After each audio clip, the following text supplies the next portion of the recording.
It's that I felt like I was held hostage by this book. So the thing that committed the most crime was the book overall. That might have been a little harsh. Okay, when did you guys realize that you have feelings for each other?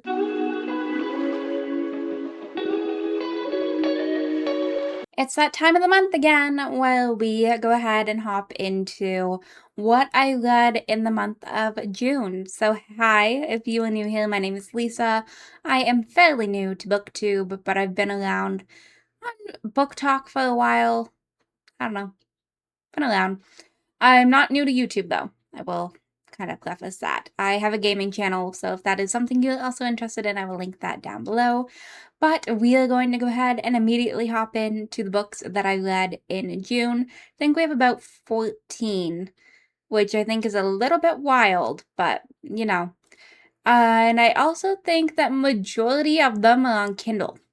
Some of them I borrowed from coworkers. We'll hop into it. But the very first book that we kicked the month off with was Trouble Brewing by Walker Rose.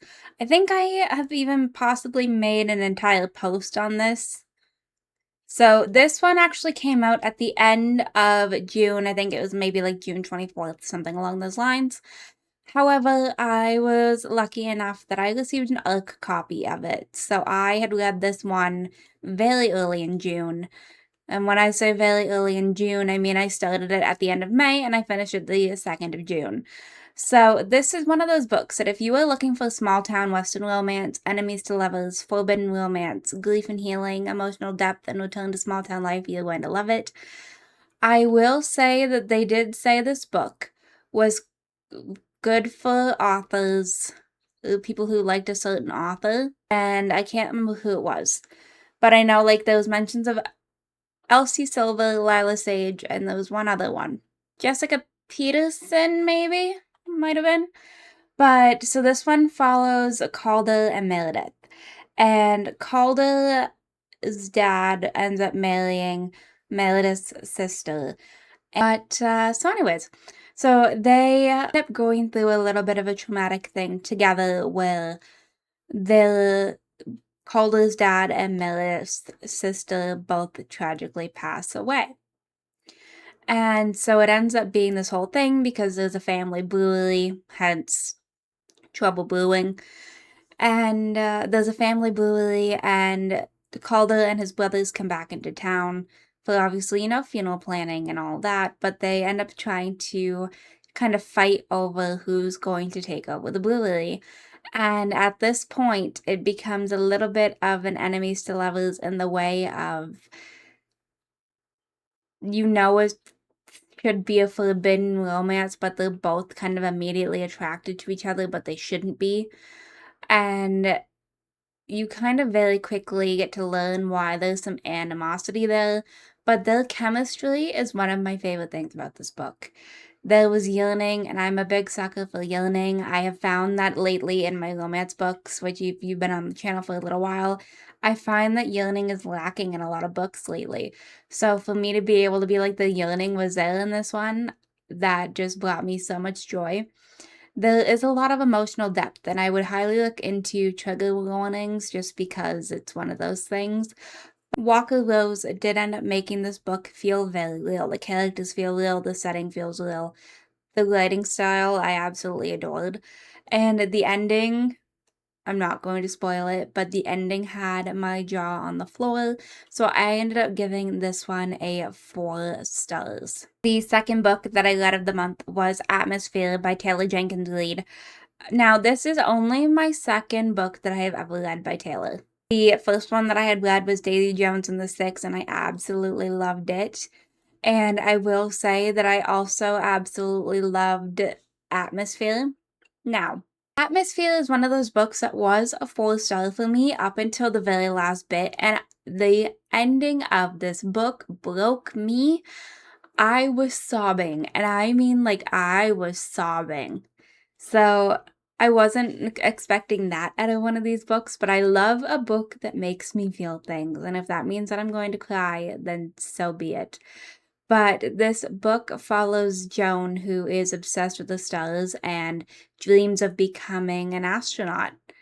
And she doesn't want to go because of her niece, Frances. And it ends up being this whole thing, but whenever they start looking for the NASA space shuttle program, I think it is, to have some female astronauts, Joan decides that it is time for her to go ahead and pursue her dreams. And she ends up getting to do that. She is selected from a pool of however many people applied. I couldn't tell you the exact number.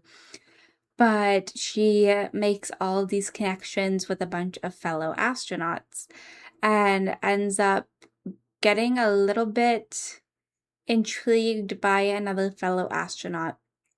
And it's one of those things where you get unexpected friendships, you get love like she never imagined, which you will see in this book. Joan, I would say, is aromantic, asexual, somewhere in that kind of realm, because she didn't have feelings for anybody up until somebody in this book. But at the end of this book, I was sobbing, and for that, it immediately became a 5-star book for me. The third book that I read in June was The Alchemist. This one I read within one night. I'm pretty sure I got it very quickly. So this is apparently a self-help book. I didn't necessarily see it that way. I kind of saw it more like a fantasy fiction, philosophical kind of book, but not necessarily a self-help book, but it is labeled as one, so who knows. But you, I guess in a way, you do get a little bit of self-discovery, so maybe that's why. But this tells the mystical story of Santiago, who is a shepherd boy who yearns to travel in search of worldly treasure, and he goes on a quest to find different things than what he ever would have expected, and you kind of just follow that journey, and I enjoyed it quite a bit. I ended up rating this one a 4 stars. I apparently didn't make a whole lot of notes on it, but I did quite enjoy it. It was a quick little read for me, and better than what I anticipated because I was kind of dreading it going into it. I did start this book for a video, which I will have linked up here if you are interested in checking out, because I read books that feel like Noah Kahan songs. And then, speaking of that video, we hopped over here to Sisters in Yellow, and I have opinions on this book. How this book is rated at 3.7 stars on Goodreads, I don't understand. So, I rated it a 2. Looking back on it, it should probably be a 1, to be completely honest with you. I did not like this book. So I do think that there was, some good possibility. So in this book, you get Hannah, and she is dealing with a lot of pity. Her mom takes off on her, and she ends up finding somebody else who I guess could be like a mother figure, and her name is Kimiko. And Kimiko is older than Hannah's actual mom, but she talks about all of these things to kind of like bring it in, and they end up bringing in another 2 young women and who are going through a lot in life, but they're not absolutely broken. And they focus on trying to kind of make their lives a little bit better. And they open a bar called the Lemon, hence the lemon on the page. So this kind of took off a lot faster than what they thought. And you're seeing the story take place in Tokyo. So there's bar owners, there's people coaxing people off the streets, just everybody kind of chasing that second chance. However, this book is meant to be an epic story of friendship and betrayal. I do think this could have been a lot better than what it is. It's a lot longer than what it should be, I feel like. And I enjoyed, I think, the first chapter and the last chapter. A lot of the middle part I felt like could have been edited down to be brought to be more interesting. I don't know. It wasn't a book that seemed all that interesting. Like, if I was to explain this book to somebody, I would say that most of it could have been edited down, but it felt like you were being dragged through the mud. You don't enjoy any of the characters. Nobody is likable in this book whatsoever. But I don't know, like, it kind of seems like it's meant to be like this mystery, psychological kind of book, and it's not that. So, I don't know.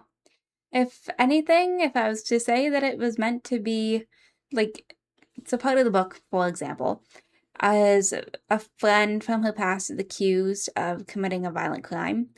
And if I could say this in one word, it's that I felt like I was held hostage by this book. So the thing that committed the most crime was the book overall. That might have been a little harsh, but.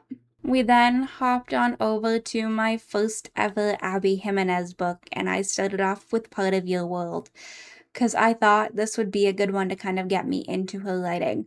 So this was a 4-star read for me, and I don't know, it was kind of interesting.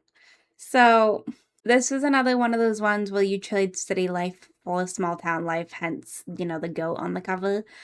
And you follow Alexis and Daniel, and Alexis had her entire world switched upside down. Daniel, I think, was a carpenter, but there's also an age gap between the two of them. I think it's maybe like 10 years. He's 10 years younger than she is, or something like that. And somehow, despite every single difference they have, the chemistry is off the charts. So she is a surgeon and she's trying to kind of escape everything. And her brother goes off and marries somebody famous, and she ends up going to this small town. And she kind of figures out that she's more so chasing the small town life than what she is in the city. And she kind of just navigates between whether the city life is meant for her or what the other thing is. But this is one of those books that, like, you can cry at, you can laugh at, you get a bunch of different emotions. There was a lot of like realistic conflict in this book too. But I am just a sucker for a small town romance, and that's kind of exactly what this was. And then I hopped over to a book that I have seen everywhere, but I have never personally read up until this point, obviously. And this is Open Water by Caleb Azuma Nelson. And this might be one of the most beautiful books I have read this year.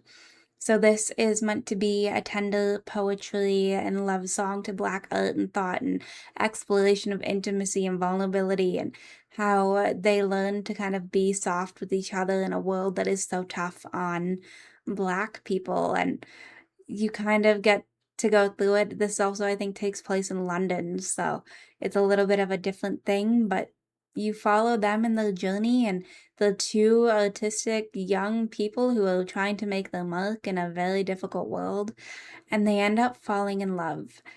And despite all of that, there's so much going on that they can be torn apart and testing their entire relationship. And this was just such a beautiful book. I rated it, I think, a 4-star, but it is a very dramatic, different writing style. So if you were looking for something like that, I would highly recommend this one, but the writing style would probably take a little bit for you to get used to. And then I hopped into, because I was like, I'm reading too many heavy books, and this one I actually did have a physical copy of, but I borrowed it from a coworker. So this was Want to Know a Secret by Frida McFadden. I did not love this book as much as I hoped. This was a 3-star for me. I couldn't really get into this one. So this one follows a YouTuber, her name is April, and she kind of goes in and she's, I think, like a baker.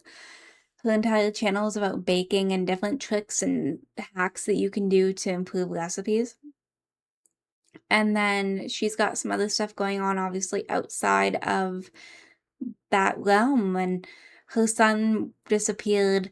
She had an affair. There was something buried in her backyard. And somebody is out to just kind of destroy April's life with every secret that she's trying to keep from the public eye. And it didn't really hit for me as much as I had hoped it did. If this is the one that I'm thinking it was, because it was. So this ending felt like it kind of came out of nowhere.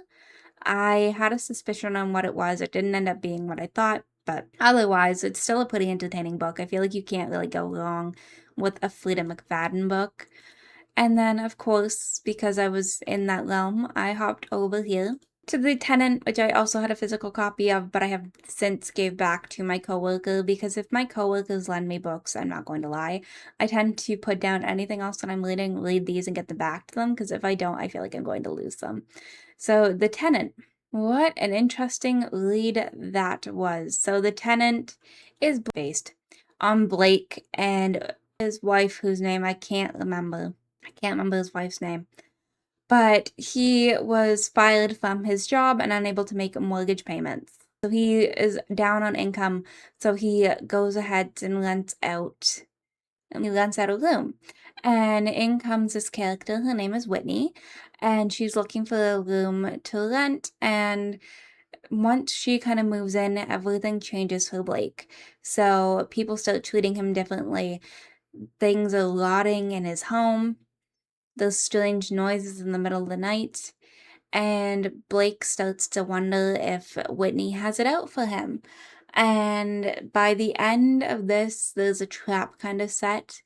And it was a pretty good book. I rated this one a 4. I don't know. It was fun. It was something a little bit different, not what I expected. I think this was probably one of the better ones that I've read. But I think the top one for me is probably still Dear Debbie and obviously The Housemaid. And then I decided, because I was like, oh, I've read 2 very quick and easy books, and I was going back into my Noah Kahn video, I decided to tackle this, and this is The Bronze Horseman by Paulina Simons. And oh boy, did I not expect this book to be 900 and something pages. So I read this on Kindle, and I think it was like 912 pages. I didn't realize how old this book was, to be completely honest with you. But I loved the first half.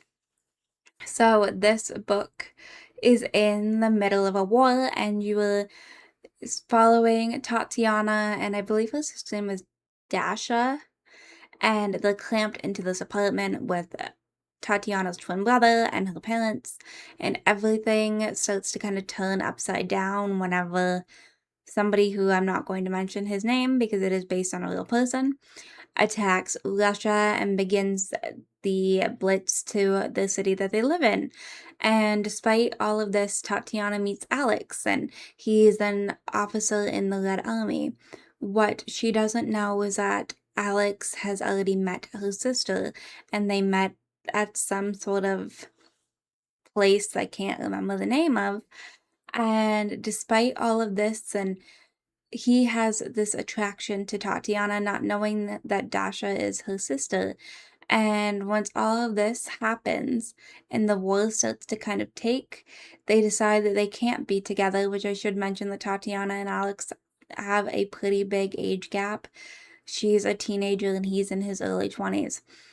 But he starts to go ahead and he dates her older sister just so that he's able to kind of see Tatiana and have reasons to be around her. And the war starts to get worse. Starvation, desperation, and fear hit over the winter, and they lose absolutely everybody. And Tatiana and Dasha end up trying to go to a different city, and it goes and everything kind of tries to tear not only the family apart, but Tatiana and Alex apart. And this book is technically, I guess, like a historical romance. However, I loved this book. This ended up being, I think, a 4-star read for me. It was very close to being a 5. However, the age gap between the two and some of the scenes in here, I couldn't get past, and by the end of it, I'm like, this is way too long and I'm losing my interest. So the entire first half I loved. In the Kindle, it was broken up into 2 books, and I really enjoyed the part that was broken up into book 1. Pretty sure I was crying at the end of it. And then the part that was broken up into book 2, which is not a technical actual book 2, it's just book 2 inside book 1. Because I guess when it's publicized so big, they have to try and break it up. I'm not all too sure. But you kind of get a big emotional ride. I just didn't care as much for the second half.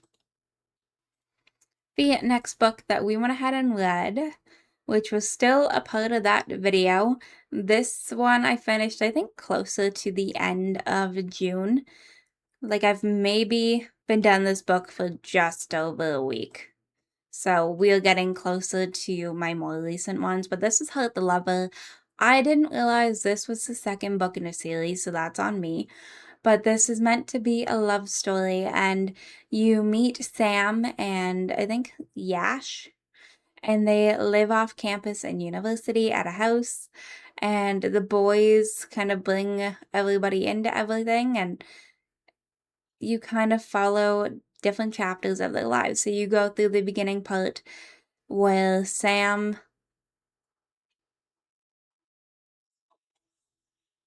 and Jordan are no longer together, but Jordan and Yash end up kind of getting their feelings a little bit going there. But you skip ahead a few decades, and Jordan's living the life that she always dreamed of, but something happens, and Yash is brought back into the picture, and you kind of follow that. It's a very poetic book. It's very pretty. I just could not get into this book as much as I had liked, and I don't know if it's because I didn't know it was the second book of the series or what the case was with me, but I just did not love it as much as I thought. I enjoyed the beginning bits. I thought they were good, and you kind of get a little bit of like an interesting tone with this book with the way that it's wrote, and you don't entirely know who it's about until closer to the end. But I don't know. I've seen some people compare this book to John Green, and I adore John Green. I have 1, 2, 3, 4, 5, 6, 7 John Green books on my shelf. John Green is one of those ones that I love. The, but I don't know. It couldn't fall in love with this book as much as I had hoped.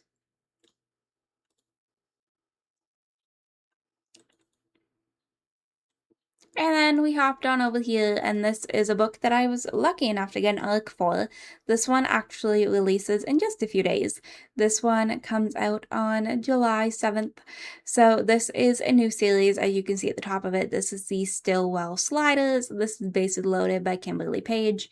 So Harper comes home to Stillwell, Texas to rebuild her life after finding out that her fiance and maybe husband was cheating on her with the physical therapist because he was a professional baseball player.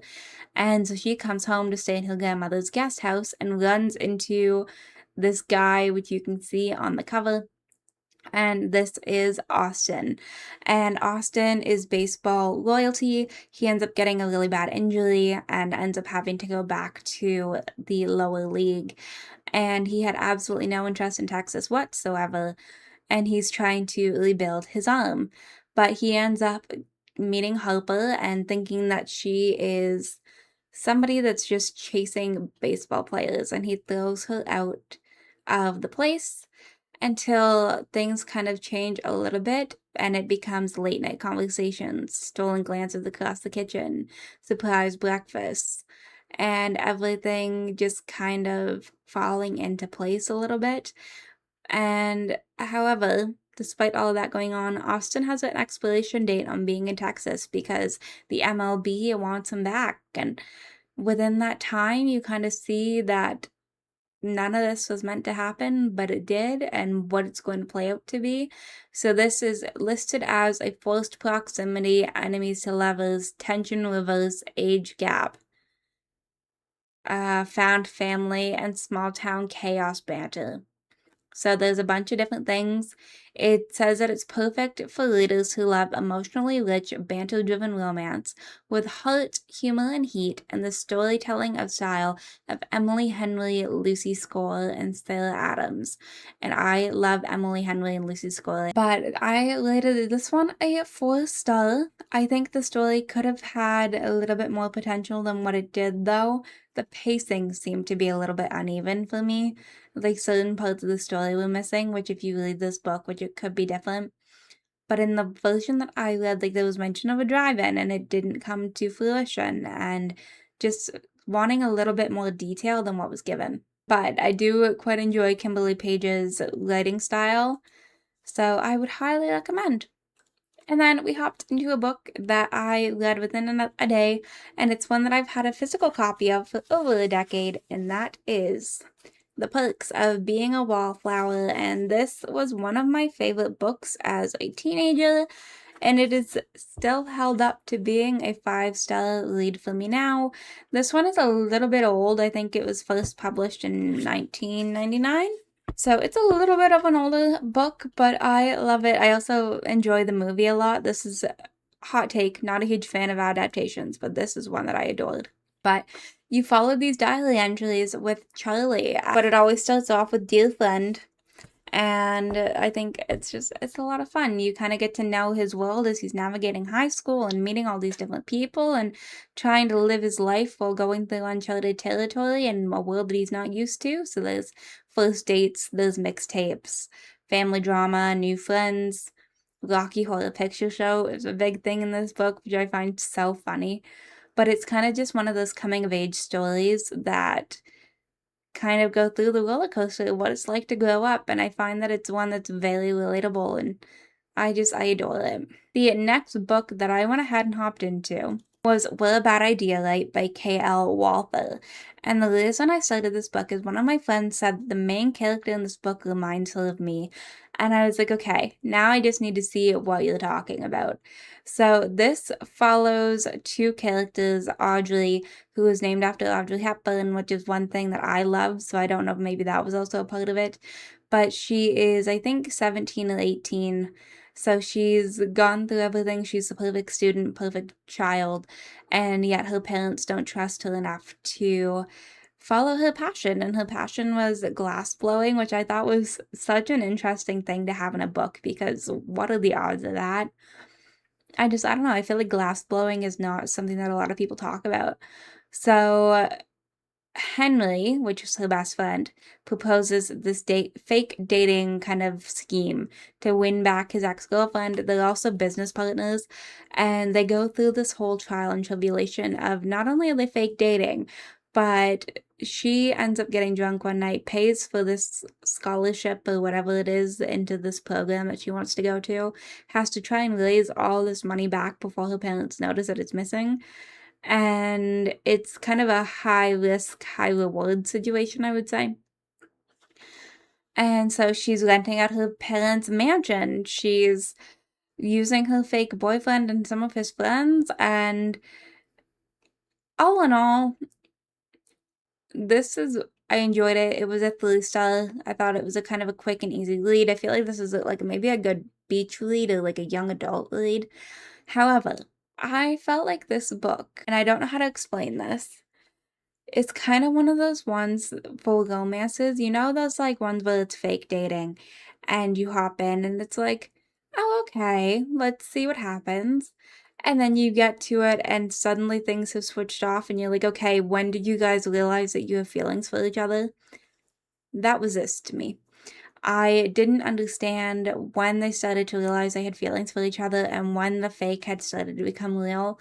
It felt like it kind of blended all together for me. So overall, it was a 3-star read. And then the last and certainly not least book that I read in June was The Intruder. And of course, why wouldn't I end off on a Frida McFadden? So I also had this one from a coworker. And if I had filmed this video yesterday, I would have had the physical copy. I don't. So this follows Casey, and she has moved to a cabin in the woods following a bunch of changes in her life, and a hurricane hits, and her roof shatters, the lights flicker. She notices somebody outside her kitchen window and is living in her tool shed. So she goes and looks into it, and she discovers that this girl is young, alone, and covered in blood. And it won't explain what happened. The girl refuses to tell anything. And Casey makes this discovery in the middle of the night. And Casey is unsure that if she found out the secret, she's unsure if she says anything, if she's going to make it through the night. And yeah, so it's kind of like a survival desperation kind of novel. This was a 4 to me. It was one that I was like, I don't entirely know how to rate it. I feel like technically it was a 3.75, but not one of my favorites. And this is one that I feel like a lot of people felt that same way. I enjoyed the ending. I thought the plot twist was a little bit interesting, but it wasn't my absolute favorite. So I don't know, but you can't really go wrong with a Frida McFadden, at least not that I've noticed. But that is it for the books that I read in June. So I hope you all enjoyed. If you did, you can go ahead and hit the like button down below. If you want to see some more videos from me, go ahead and subscribe. I post it every Sunday. And let me know what some of your favorite reads were in June, what you're hoping to read in July. I have a few that I'm hoping to prioritize this month. Also thinking I might make a TBR jar because I think that might be fun. But I will see you all next time. Bye, lovelies.